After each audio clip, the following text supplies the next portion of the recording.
Hello students, हमारे कक्षा 11 में परमाणु संरचना वाले अध्याय में अपन बोर मॉडल पढ़ रहे थे। फिर अपन ने कल जो है रिडबर्ग फॉर्मूले को निकाला था कि रिडबर्ग द्वारा जो है फॉर्मूला दिया गया था, हाइड्रोजन स्पेक्ट्रम की व्याख्या की गई थी। तो वो सारी बातें कल अपन ने पढ़ी। आज अपन इसमें अगला टॉपिक पढ़ने जा रहे हैं,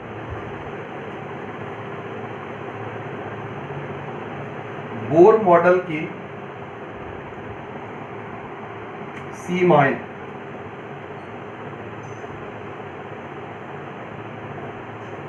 बोर मॉडल की सीमाएं।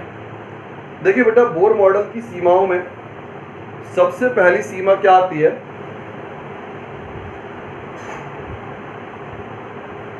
सीमाओं में बेटा सबसे पहली सीमा ये आती है कि जो बोर का परमाणु मॉडल है,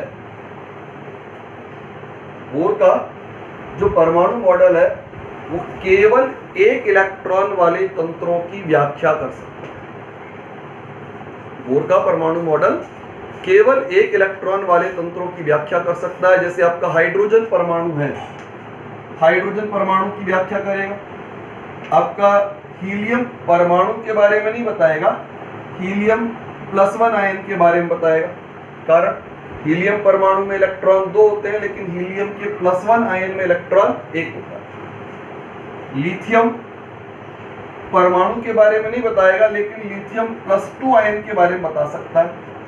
बेरिलियम के परमाणु के बारे में नहीं बताएगा, लेकिन बेरिलियम के 3+ आयन के बारे में समझा सकता है। तो कोई भी ऐसा परमाणु या आयन जिसमें इलेक्ट्रॉन की संख्या केवल 1 होती है, ऐसे किसी भी तंत्र के बारे में, ऐसे किसी भी परमाणु या आयन के रेखीय स्पेक्ट्रम की व्याख्या बोर के मॉडल की सहायता से की जा सकती है।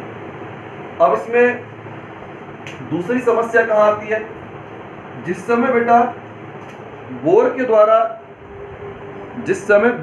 अपने स्पेक्ट्रम लिए गए थे, उस समय बोर के समय जो स्पेक्ट्रोस्कोप चला करते थे वो उतने अच्छी क्षमता वाले स्पेक्ट्रोस्कोप नहीं थे। तो इसके कारण से बोर को जो है अपने स्पेक्ट्रम में मोटी मोटी लाइनें दिखती थी।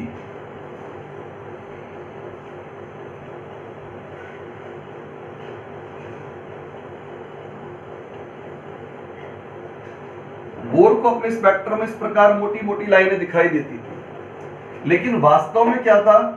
ये मोटी लाइन एक लाइन ना होकर के लाइनों का एक पतली पतली लाइनों का एक समूह होती थी। तो ये लाइन जो है, लाइनों का समूह किस प्रकार से है, इस बात की व्याख्या भी बोर के मॉडल से संभव नहीं है। जिस समय बोर के द्वारा स्पेक्ट्रम लिए गए, बोर के समय जो स्पेक्ट्रोस्कोप चला करते थे वो उतनी उच्च क्षमता वाले स्पेक्ट्रोस्कोप नहीं थे, यानी लाइनों को बहुत ज्यादा स्पष्ट रूप से देख पाना संभव नहीं होता था। लेकिन जैसे जैसे तकनीक का विकास हुआ, अधिक उच्च क्षमता वाले स्पेक्ट्रोस्कोप यंत्र बनाए गए, तो उन यंत्रों में जब स्पेक्ट्रम को लिया गया तो जहां बोर के स्पेक्ट्रम में मोटी लाइन दिखाई देती थी, वही उन उच्च क्षमता वाले स्पेक्ट्रोस्कोप के अंदर एक मोटी लाइन कई सारी पतली पतली लाइन के समूह के रूप में होती है। और इस बात की व्याख्या बोर के परमाणु मॉडल के द्वारा संभव नहीं। 2 बातें बता चुका। पहली बात, एक इलेक्ट्रॉन है तो परमाणु का स्पेक्ट्रम या आयन का स्पेक्ट्रम समझा सकते हैं। एक से ज्यादा इलेक्ट्रॉन हुआ तो किसी परमाणु या आयन के स्पेक्ट्रम को समझा पाना संभव नहीं। दूसरी बात, बोर के द्वारा जो स्पेक्ट्रम लिए गए थे, उन स्पेक्ट्रम में बोर को मोटी मोटी लाइनें दिखती थी। जो मोटी लाइन वास्तव में एक लाइन ना होकर के कई सारी बारीक बारीक लाइनों का एक समूह होते। तो ये बात जो है, इस बात, अब इसमें ये एक लाइन कई सारी लाइनों का समूह किस प्रकार है, इस बात की व्याख्या भी बोर मॉडल द्वारा संभव नहीं। फिर बेटा तीसरा बिंदु आता है जीमान प्रभाव।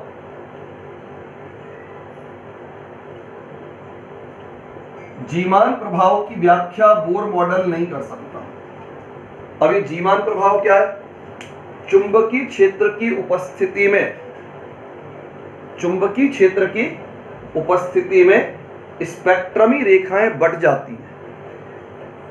ये जो अपन पतली पतली लाइन देख रहे हैं, चुंबकीय क्षेत्र की उपस्थिति में ये एक बारीक लाइन अन्य लाइनों में बढ़ जाएगी, तो चुंबकीय क्षेत्र की उपस्थिति में रेखाओं के विपाटन को समझाना संभव नहीं।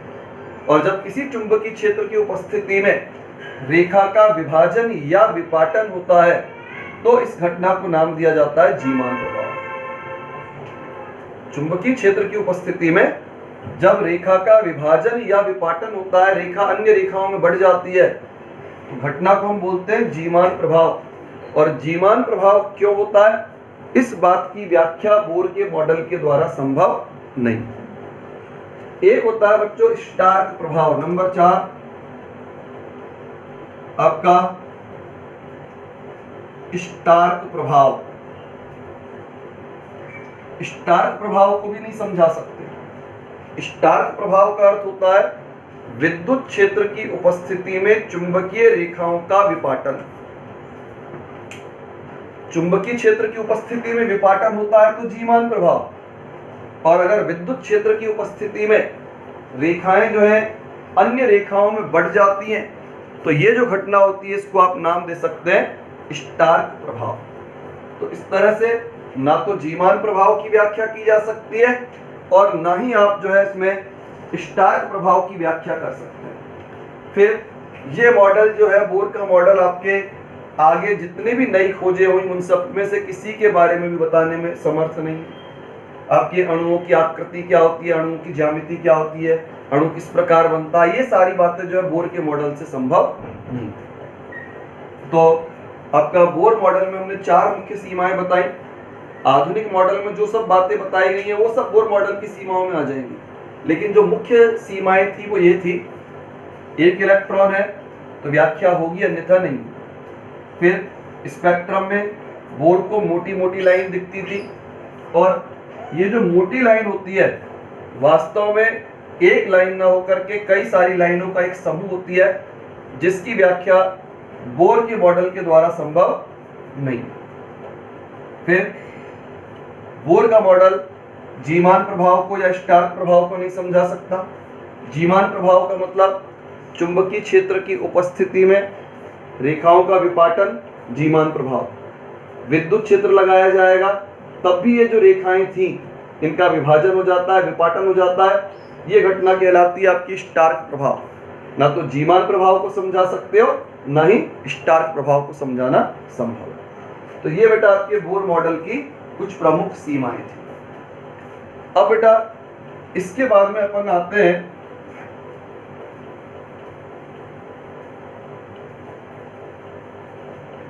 इसमें बेटा कुछ प्रश्न बनते हैं, जैसे स्पेक्ट्रमी लाइनों की संख्या। स्पेक्ट्रमी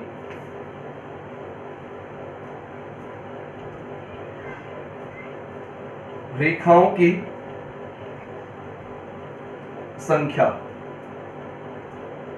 अब बेटा स्पेक्ट्रमी रेखाओं की संख्या हम 2 स्थितियों में निकालते हैं। एक स्थिति होती है जब इलेक्ट्रॉन nवें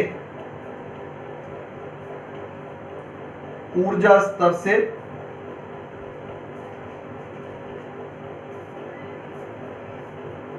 प्रथम ऊर्जा स्तर में आता है। अगर इलेक्ट्रॉन किसी भी उच्च ऊर्जा स्तर, जिसको हमने n ऊर्जा स्तर नाम दिया है, तो जब इलेक्ट्रॉन किसी भी उच्च ऊर्जा स्तर से प्रथम ऊर्जा स्तर में आएगा तो उस अवस्था में रेखाओं की संख्या होगी n into n minus 1/2। n into n minus 1/2। और दूसरी स्थिति क्या है, जब इलेक्ट्रॉन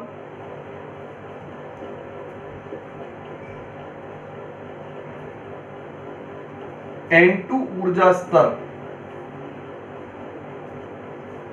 से n1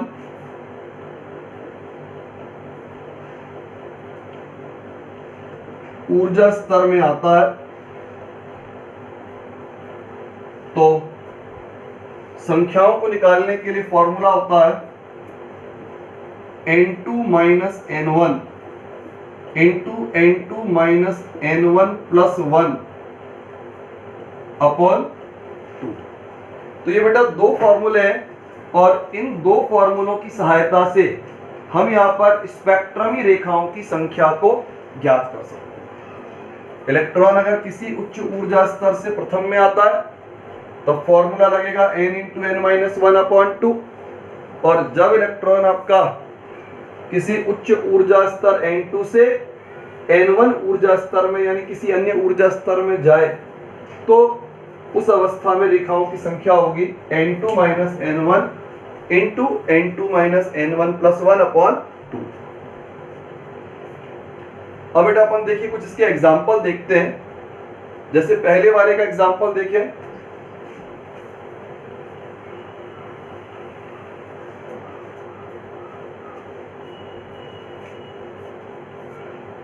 ये इंपॉर्टेंट क्वेश्चन बनते हैं बेटा स्पेक्ट्रमी रेखाओं की संख्या से संबंधित। तो पहली स्थिति मान लीजिए इलेक्ट्रॉन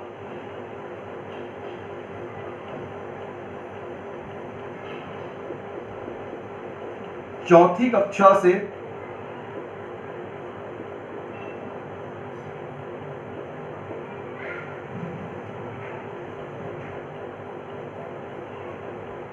प्रथम कक्षा में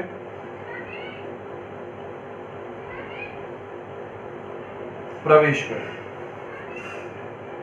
चौथी कक्षा से प्रथम कक्षा में प्रवेश करें तो बेटा फॉर्मूले के अनुसार हम इसको अगर निकालते हैं, फॉर्मूला आपका n into n minus 1 upon 2, n का मान हो जाएगा यहां पर 4 माइनस 1 2, अभी हो जाएगा 3 इंटू 4 12 बटे 2। लाइनों की संख्या प्राप्त होती है आपको 6 लाइनें आपको यहां पर जो है बनती हुई मिली। ये तो बेटा हमने निकाला इसको किसके आधार पर, गणना के आधार पर। अगर हम इसको देखें कि वास्तव में 6 लाइन बनती क्यों है तो उसको हम जो एक चित्र के माध्यम से स्पष्ट कर सकते हैं। देखिए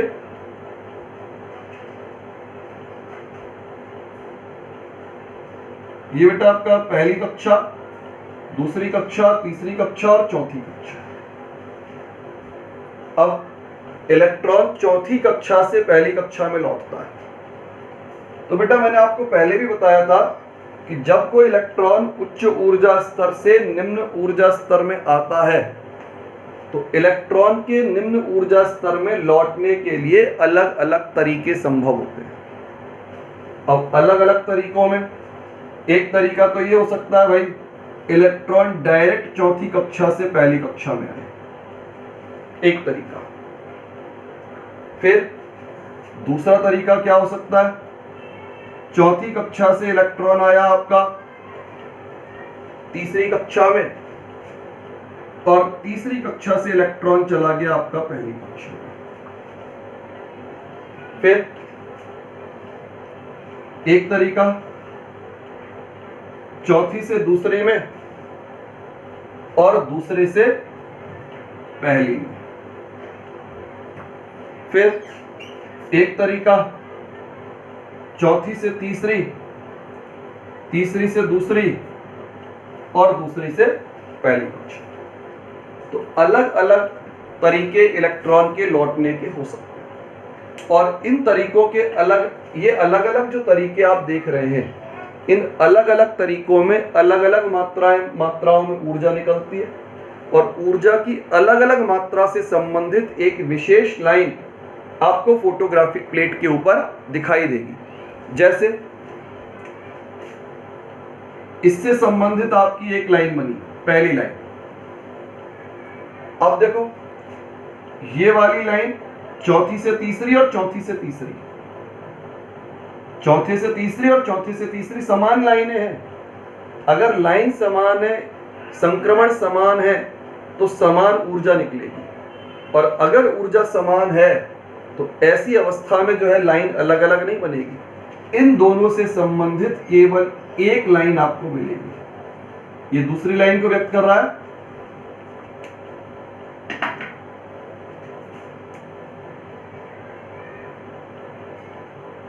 दूसरी लाइन को व्यक्त कर रहा है, ये भी आपका दूसरी लाइन को व्यक्त करेगा। ठीक, अब बेटा देखो, फिर तीसरी लाइन यहां से यहां पर आएगा, तीसरे से पहले में आएगा तीसरी लाइन, फिर चौथे से दूसरे में आएगा चौथी लाइन, फिर तीसरे से दूसरे में आएगा पांचवी लाइन।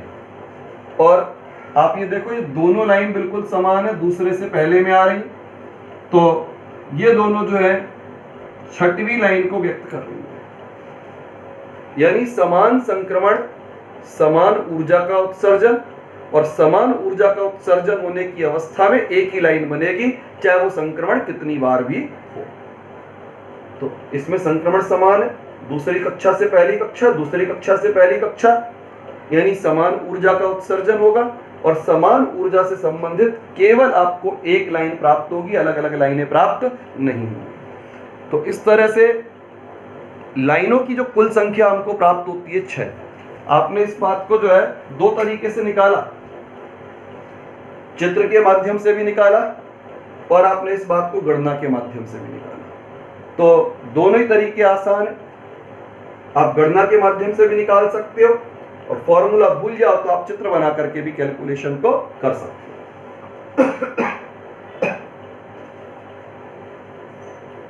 अब बेटा इसके बाद जो है इसका एक और एग्जांपल देखते हैं अपन।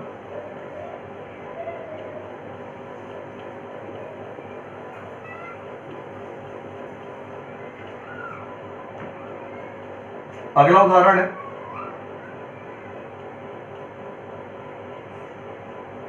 जब इलेक्ट्रॉन n बराबर 4 से n बराबर 2 में प्रवेश करे,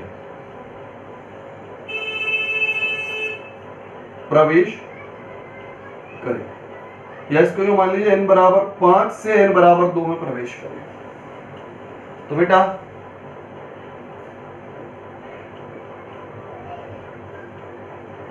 रेखाओं की संख्या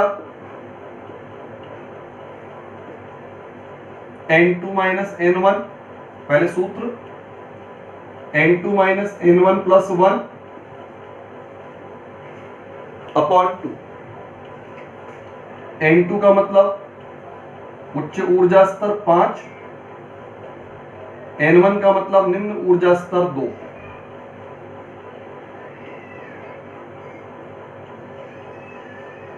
ये हो गया आपका 3 n2 3 प्लस 1 4 बटे 2। रेखाओं की संख्या हो गई 6। तो इसमें भी आपको अगर n बराबर 5 से इलेक्ट्रॉन n बराबर 2 में आ रहा है तो ऐसी अवस्था में आपको 6 रेखाएं मिलेंगी और इन रेखाओं को भी आप चित्र के माध्यम से कैलकुलेट कर सकते हैं। देखिए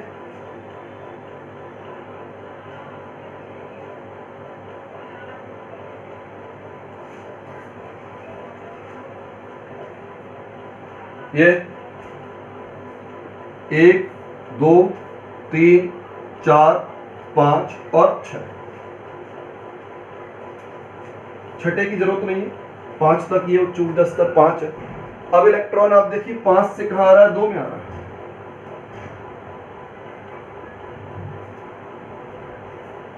अगर इलेक्ट्रॉन 5 से 2 में आता है तो एक तरीका तो डायरेक्ट 5 से 2 में आ जा, एक तरीका 5 से पहले 4 में, 4 से डायरेक्ट 2 में, फिर एक तरीका 5 से 3, 3 से 2। अगला तरीका स्टेप बाय स्टेप भी हो सकता है, 5 से 4, 4 से 3 और 3 से 2। हमें पहली कक्षा में नहीं पहुंचाना। प्रश्न के अनुसार इलेक्ट्रॉन कहां से जा रहा है? 5वीं कक्षा से दूसरी कक्षा में प्रवेश कर रहा है। अब आप इसमें रेखाओं की संख्या की गणना करें तो देखो रेखाओं की संख्या कैसे निकलेगी।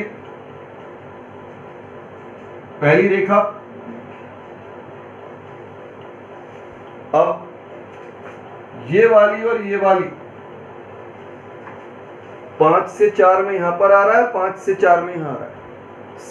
समान संक्रमण, समान ऊर्जा, और समान ऊर्जा के लिए एक ही लाइन होगी, चाहे वो संक्रमण कितनी भी बार क्यों ना हो। तो दूसरी रेखा और दूसरी रेखा, फिर 4 से 2 में तीसरी रेखा, 5 से 3 में चौथी रेखा, 4 से 3 में पांचवी रेखा, और 3 से 2, यहां भी 3 से 2 है और यहां भी 3 से 2 है, यानी इधर भी छठवीं रेखा और इधर भी छठवीं रेखा। तो कुल मिलाकर के रेखाओं की संख्या हमको 6 प्राप्त होती है। दोनों ही स्थितियों में आपको 6 रेखाएं जो है प्राप्त होती हैं। तो इस तरह से हम बता सकते हैं कि रेखाओं की संख्या को हम दोनों तरीकों से निकाल सकते हैं, सूत्र के माध्यम से भी निकाल सकते हैं, और सूत्र के अलावा हम जो है इसको जो है चित्र के माध्यम से संरचना बना करके भी हम इसको जो है व्यक्त कर सकते हैं।